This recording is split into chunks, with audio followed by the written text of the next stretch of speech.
En el marco del estudio de la realidad política de América Latina, la política del garrote es un tema fundamental de conocer para poder comprender su evolución e influencias a lo largo de la historia. Te invitamos ahora a conocer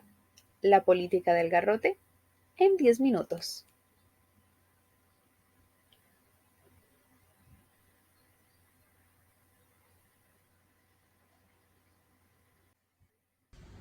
Corría el año de 1901 cuando Theodore Roosevelt asumió el cargo de presidente de los Estados Unidos de Norteamérica, convirtiéndose en el presidente número 26 y dando inicio a un capítulo más en la historia que prestaremos detallada atención en esta ocasión. El sorprendente desarrollo industrial que Estados Unidos presentó a finales del siglo XIX exigió una estrategia de expansionismo mundial que se tradujera en la búsqueda y salvaguarda de nuevos mercados mundiales frente a la saturación del mercado interno. Una de las políticas más resonadas, conocidas y tajantes que se conocen en la historia de los Estados Unidos es la denominada doctrina del Gran Garrote. Para comprenderla, debe mencionarse que su predecesora, la doctrina Monroe de 1823, fue su antecedente directo, pues el recién proclamado presidente Theodore Roosevelt se encargó de estudiar y reinterpretar los estatutos de la doctrina Monroe y complementarlos con lo que consideró necesario para el clima internacional de ese momento y específicamente en temas que atañen a América Latina. En combinación de una visión de un mundo pragmática y más funcional en los intereses estadounidenses, esta nace con el fin de reafirmar su hegemonía sobre América Latina, particularmente sobre el Caribe, y delimitar la región como su zona de influencia frente a Europa. Continuando con la explicación, se puede decir que en términos generales se trató de una política exterior agresiva e intervencionista que tuvo como objetivo principal la hegemonía estadounidense en el continente y también sostener la participación de Estados Unidos como mediador entre los países del norte y los países del sur. Se puede considerar fácilmente como precedente de los mecanismos de exhibición del poder militar y estratégico norteamericano que desplegó durante el siglo XX y en especial su intervención en la Primera Guerra Mundial y la Segunda Guerra Mundial, y también como cabeza visible del bloque occidental dentro del contexto de la Guerra Fría. La oportunidad para concretar esta política se presentó en el bloqueo naval en las costas venezolanas por parte de Alemania, Inglaterra, Italia en diciembre de 1902. La intervención europea en Venezuela significaba y expresó una clara amenaza a la seguridad estadounidense. Es así, cómo se describe uno de los episodios más relevantes en la historia de las relaciones interamericanas, el bloqueo anglo-italo-germano a las costas venezolanas en 1902, que sucede con motivo de adquirir el pago de sus reclamaciones, lo cual significó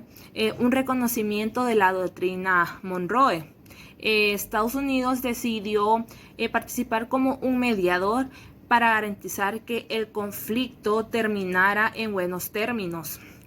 para sus intereses, pues para Theodore Roosevelt era vital hacer ese deslince de las áreas de influencia. La región caribeña para Estados Unidos representaba una zona vinculada con la seguridad nacional. Es por ello que Roosevelt se enfocó en el desarrollo del canal ístmico y que sería un espacio vital para las comunicaciones navales y para el comercio estadounidense, tomando en cuenta que Estados Unidos contaba con 2 costas en ambos océanos. Analizando a profundidad la política del garrote, en esas políticas de influencia o soft power, poder blando o poder suave, como también se le llama, que es la habilidad de un Estado para persuadir a otros, evitando el uso de la fuerza o la coerción, valiéndose de medios más sutiles como su cultura, su modelo social o sus valores políticos disfrazados de colaboración para el desarrollo de regiones o estados menos favorecidos. Podemos observar que la política exterior como del garrote deja en evidencia esa veracidad de las teorías de centro-periferia, de la gran potencia, en la que la toma de decisiones importantes que atañen a estos estados de menor protagonismo internacional y que son estratégicamente influenciados por las grandes potencias. Las evidencias, desigualdades, y ya que son estados dependientes, ya que sabemos que se someten al estado hegemónico y que da influencias de otros estados y otorgando de manera tácita la soberanía sobre sus decisiones, es el vivo ejemplo de las diferencias entre las cuotas de poder en sus diferentes percepciones a nivel internacional y en el actual sistema mundo. La política del garrote o gran garrote nació en 1902 y se ha mantenido vigente hasta la actualidad, con la implementación de diferentes mecanismos de coerción a lo largo del tiempo. En un principio se daba el uso de un poder duro, hard power, con las distintas intervenciones militares y económicas del siglo XX, junto con la diplomacia coercitiva, pero en la actualidad se da mayoritariamente a través de un poder blando, soft power,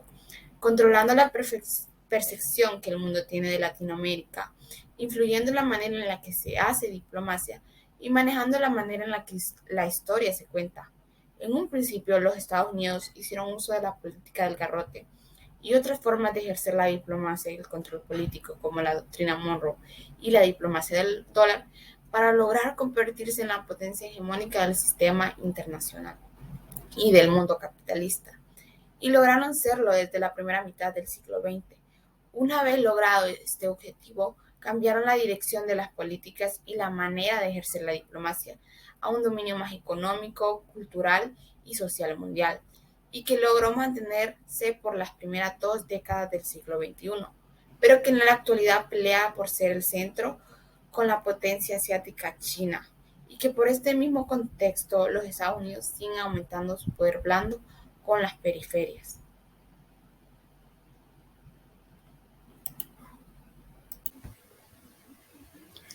En este entorno, el trasfondo de todo este acontecimiento involucra motivaciones más profundas que el simple hecho de cobrar la deuda.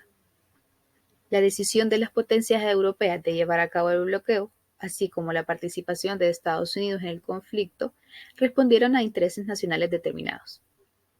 En términos generales, se trató de una competencia interimperialista, en la cual estaba en juego el nuevo equilibrio de poder mundial, la delimitación de las zonas de influencia y la captura de nuevos mercados. Esta hazaña solo podía garantizarse si el conflicto llegaba a su fin. En este sentido, el 17 de diciembre de 1902, la Cancillería venezolana solicitó al embajador estadounidense Herbert Bowen su intervención como árbitro en el conflicto. Finalmente, Estados Unidos promovió un arbitraje internacional para terminar con el bloqueo naval. Las potencias agresoras aceptaron esta medida y el 13 de febrero de 1903 se firmaron los llamados Protocolos de Washington.